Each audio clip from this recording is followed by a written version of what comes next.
My name's Andrew, and I'm the second son of Daphne Caruana Galizia.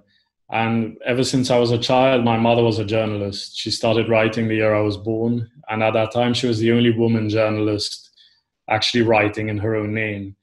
So she quickly became, in her own words, what passes for a celebrity in Malta. Everyone used to talk about her.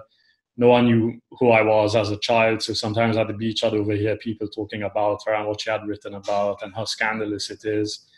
And over time, she started to venture into other topics. So she was writing about immigration, the far right movement, and eventually, as corruption became this massive national issue, that began to dominate most of her work. And because of her reputation, because she was so famous, because of the way she wrote, people trusted her.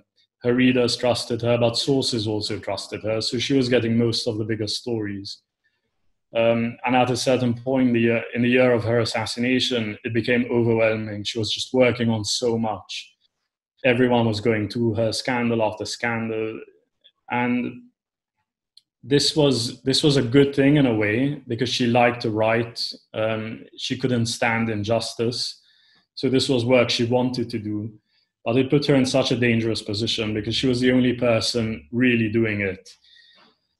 And not only doing it, but never compromising and never giving in to threats. So we found out after her murder that most independent newspapers in Malta received legal threats from a lot of the sort of oligarchs, politicians who were behind these major scandals. And my mother obviously received these same threats as well, but she'd write on her blog that she'd use them the next time she takes her dog out for a walk. So she was the only one who wasn't actually giving in, which meant that when all these threats were exhausted, the judicial harassment, the defamation campaigns, threats to her family, there was only one thing left for them to do, which was to put a bomb under her car seat and blow her up. It's not a coincidence that she was the only person who was murdered. The people who did it literally believed that with her out of the way, they'll have nothing to worry about. Not from the police, not from the courts, not from voters. They thought that by removing her from the equation, that the problems would be solved. And my family, me and my family, we made it our mission to make sure that that equation was wrong, that removing my mother wouldn't remove their problems. It's hard to explain how important a prize like this is to me and my family. And maybe the best way to explain it is through my mother's reaction when she received the closest thing to a prize when she was still alive. And she was so, it was like a sense of relief that people were watching, people cared, that she wasn't alone, and that the sacrifice she was making wasn't a sacrifice she was making in a vacuum. Suddenly, it all seemed like she was doing it for something, for someone. And it feels the same for me and my family when my mother receives a prize like this.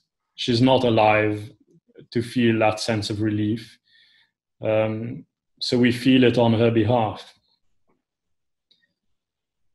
There are so many people who are cynical about prizes, who think, when the world has so many problems, when there's so much to be done, including in my mother's case, because we are still really far from justice, that a prize is almost frivolous. But it isn't, because we know that there's a connection between remembering and justice.